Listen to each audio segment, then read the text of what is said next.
വർഷത്തിൽ സ്ഥിരമായിട്ട് എന്നെ കാണാൻ വരുന്ന രണ്ട് ആൾക്കാരാണ് ചെവി വേദനയും ജലദോഷവും. ഇത്തവണ ഇച്ചിരി താമസിച്ചിട്ടായാലും അവർ വന്നിട്ടുണ്ട്. അങ്ങനെ ഹോസ്പിറ്റലിൽ പോയേക്കുവാണ്. അപ്പോൾ എനിക്ക് ചെവി വേദന തുടങ്ങിക്കഴിഞ്ഞാൽ പിന്നെ ഇങ്ങനെ അങ്ങ് പോവും. നല്ല വേദനയാണ്, കുറേ കഴിഞ്ഞിട്ടേ മാറത്തുള്ളൂ. അപ്പോൾ അതൊക്കെ കഴിഞ്ഞ് ഞങ്ങൾ മാൾ ഓഫ് ട്രാവൻകൂർ അടുത്തായിരുന്നു. അങ്ങനെ ചുമ്മാ അവിടേക്ക് ഒന്ന് പോയി കറങ്ങിയിട്ട് വരാമെന്ന് കരുതി. വെറുതെയൊക്കെ ചുമ്മാ പോവാമല്ലോ. അങ്ങനെ ഞങ്ങളവിടെ രാമേന്ദ്രനിൽ കയറി. എവിടെ പോയാലും ഈ രാമേന്ദ്രനെ വിട്ടിട്ട് ഞങ്ങൾക്ക് വേറൊന്നുമില്ല, അവിടെ തന്നെ കയറും.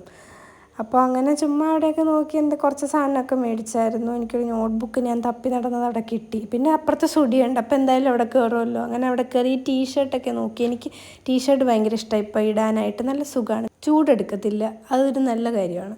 അങ്ങനെ അതൊക്കെ കഴിഞ്ഞ് നമ്മൾ തിരിച്ച് വന്നപ്പോൾ ഒരു പുൽക്കൂട് ഉണ്ടാക്കി വെച്ചേക്കുന്നുണ്ട്, നല്ല രസമുണ്ട്. അങ്ങനെ ഞങ്ങൾ തിരിച്ച് ഹോട്ടലിൽ കയറി. ഇതേ ഇങ്ങോട്ട് കാണുന്ന വഴിയിലാണ് നമ്മൾ എയർപോർട്ടിലോട്ട് പോകുന്നത്.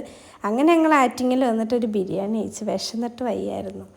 അപ്പോൾ അവിടെ ക്യാൻറ്റീനിൽ ഹോസ്പിറ്റലിൽ ചോറൊന്നും ആയിട്ടുണ്ടായിരുന്നില്ല, അതുകൊണ്ടിട്ട്. എന്നിട്ട് നേരെ വീട്ടിലോട്ട് പോയി.